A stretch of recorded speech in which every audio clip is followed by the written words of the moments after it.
Hey everyone, welcome back to my channel. मैं आप लोगों के साथ अपना डेली क्लीनिंग रूटीन शेयर करने वाली हूँ। प्लीज़ सिर्फ 3 साल का है तो उसके साथ मैं कैसे अपना घर पूरा मैनेज करती हूँ वो मैं आप लोगों के साथ शेयर करने वाली हूँ। तो लेट्स गेट स्टार्टेड। तो गाइस, सबसे पहले मैं आप लोगों को दिखाती हूँ कि मेरे घर की हालत क्या है। ये है हमारा ड्राइंग रूम, जहाँ पे अगस्त्य आराम से बैठकर टीवी देख रहे हैं क्योंकि उनका समर वेकेशन चल रहा है। और यहाँ पे किचन है, तो आज मुझे रिकॉर्ड करना था इसलिए मैंने ब्रेकफास्ट और लंच एक साथ ही बना दिया था, इसलिए वो इतना मेसी है। वरना ऐसे मैं रेगुलरली वॉश करती जाती हूँ खाना बनाने के साथ साथ, तो कभी इतना मेसी रहता नहीं है। दूसरा, यहाँ पे देख रहे हो आप, रूम सारे मेरे अभी गंदे पड़े हैं। तो किसी भी काम को करने से पहले मेरा स्टेप 1 होता है कि मैं सबसे पहले अपने आप को प्रिपेयर करती हूँ। मैंने हेयर टाई करा, कंफर्टेबल क्लोथ्स में आ गई, जो अगर गंदा भी हो जाएगा तो वो धुलने में डाल दूँगी, कोई दिक्कत ना हो। और फिर मैंने स्टार्ट करा है। यहाँ पे सारे सामान को मैं जगह पे रख दूँगी, जिसका जहाँ पे जगह है वहाँ पे चला जाएगा, और उसके बाद मेरा आधा काम कंप्लीट हो जाएगा। 2 चीज़ें तो पक्का आप सोच रहे होगे, एक कि बेडशीट से पिलो कवर मैच क्यों नहीं हो रहा है, और दूसरा इतने सारे ब्लैंकेट्स क्यों पड़े हैं बेड पे। तो पहला का रीज़न ये है कि बेडशीट्स हमारे बहुत चेंज होते हैं, पिलो कवर बहुत फ्रीक्वेंट नहीं होते, क्योंकि बेडशीट 2-3 दिन में ही चेंज हो जाते हैं। क्योंकि अगस्त्य रहता है तो कभी पानी गिरा दिया या कुछ कलर कर दिया, कुछ भी हुआ तो बहुत जल्दी चेंज होती है बेडशीट, इसलिए पिलो कवर अलग है, बेडशीट अलग है। और ब्लैंकेट्स इसलिए हैं क्योंकि हम तीनों के अलग अलग ब्लैंकेट है, और ये जो लास्ट वाला ब्लैंकेट आप देख रहे हो जिसमें पोल्का डॉट्स बना है, वो अगस्त्य के बचपन का ब्लैंकेट है।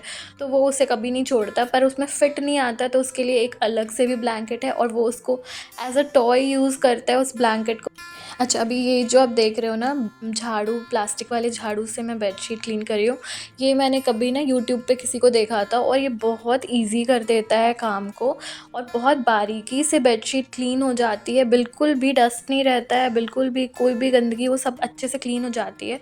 तो ये वाला मैं ज़रूर रिकमेंड करूँगी कि एक बार ट्राई ज़रूर करना है ऐसे प्लास्टिक वाले झाड़ू से बेडशीट को क्लीन करने में। बार बार आपको उठाकर क्लीन नहीं करना पड़ेगा, और इससे काफ़ी टाइम सेव होता है। तो अभी जब इस रूम को मैं क्लीन कर रही हूँ, तो अगर अब मैं स्टेप्स काउंट कर लूँ तो कम से कम 500 स्टेप्स तो चल ही लिए होंगे। तो यही लोग कहते हैं कि घर के काम करो तो आधा वर्कआउट तो हो ही जाता है। चलो, बेड क्लीन हो गया, बाकी के सामान जगह पे चले गए, तो मतलब आधा काम तो हो ही गया। और मेरे घर में सबसे ज़्यादा गंदगी होती है मेरे मेन बेडरूम में और ड्राइंग रूम में। तो मेरा बेडरूम तो बिल्कुल क्लीन हो गया, थोड़ी बहुत डस्टिंग भी कर ली। अब मैं आती हूँ दूसरे रूम में, जहाँ पे कल के मैंने कपड़े फ़ोल्ड नहीं करे थे, तो पहले मैं कपड़े फ़ोल्ड करूँगी।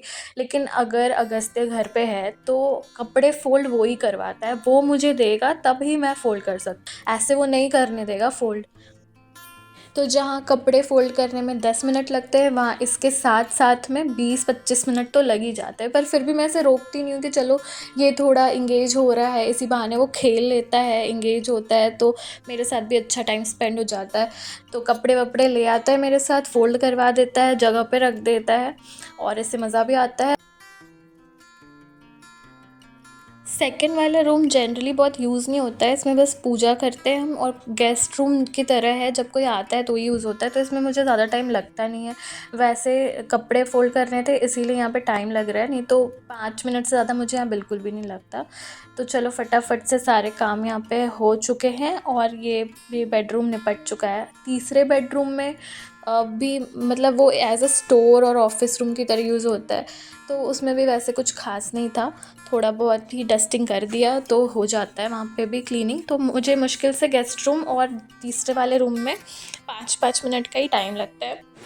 तो अब मुझे करना है झाड़ू और पोछा। तो घर के काम मैं एक्चुअली वर्कआउट की तरह ही लेती हूँ, तो अभी मैं डेस्परेटली वेट लूज़ करना चाहती हूँ, इसलिए मैंने बैठकर पोछा लगाना शुरू किया है। इसके लिए मैंने बहुत मेहनत करी है, क्योंकि ये बहुत ईज़ी नहीं है घर में बैठकर पोछा लगाना, तो इसके लिए मैं बहुत मेहनत करी है, तब जाकर मैं आराम से घर में अब बैठकर पोछा लगा पाती हूँ।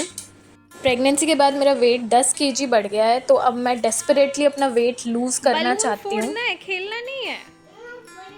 दिखाओ, फोड़ के दिखा दो एक। अच्छा, एक बार फोड़ के दिखा दो। डर नहीं लगता आयु को? अगस्त्य को डर नहीं लगता? जाओ डस्टबिन में डाल के आओ सब। जो भी कचरा हो रहा है ना डस्टबिन में डालो जाओ। जो घर के मेंबर भी अगर हेल्प करने लगते हैं ना तो बहुत इजी हो जाता है। जैसे अब अगस्त्य है, उसको मैंने सिखा दिया है कि कुछ भी कचरा हो तो वो डस्टबिन में डाल आता है। उसने टॉयज़, वो मैस फैलाता है, टॉयज़ फैलाता है, लेकिन अगर मैं उसे एक बार बोल दूँ कि अगस्त्य अब खेल लिया ना, अब रख दो सारे टॉयज़ अपनी जगह पे, तो वो रख देता है। तो अब उसकी वो हैबिट बन गई। अगर मैं अब नहीं भी बोलती हूँ तो भी वो कभी कभी समेट देता है अपने खिलौने, तो उससे ना बहुत ईजी हो जाता है। तो इस ऐसे आप देख भी सकते हैं, यहाँ पे उसने अभी फैलाया, वो खुद से कर रहा है, देख रहा है ना कि मम्मा भी कर रही है तो वो भी कर रहा है। तो एक बार सारी चीज़ें अगर जगह पे चली गई तो फिर बहुत कम टाइम लगता है घर को मेंटेन करने।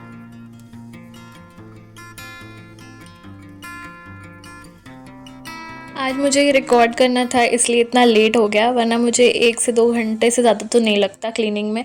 आज मेरा 4 बज गया था पूरे क्लीनिंग करने में। तो जैसे मेरी drawing room, dining room complete हुई तो मैंने सोचा वीडियो बंद करती हूँ, कौन है अगस्त्य? पापा है? क्योंकि और लंबा हो जाएगा और फिर बोरिंग हो जाएगा। तो आपको कैसा लगा वीडियो आप मुझे ज़रूर बताना कमेंट सेक्शन में, क्योंकि मैं अभी न्यू हूँ यूट्यूब पे, तो मुझे आपके सजेशन की बहुत ज़रूरत है। बोलो, तो हमारी सारी क्लीनिंग हो चुकी है, खत्म, बोलो फिनिश हो जाएगा काम। फिनिश। तो अगर आपको ये वीडियो पसंद आए तो इस वीडियो को करिएगा लाइक, शेयर एंड सब्सक्राइब। बोलो सब्सक्राइब, ये बोलो बाय।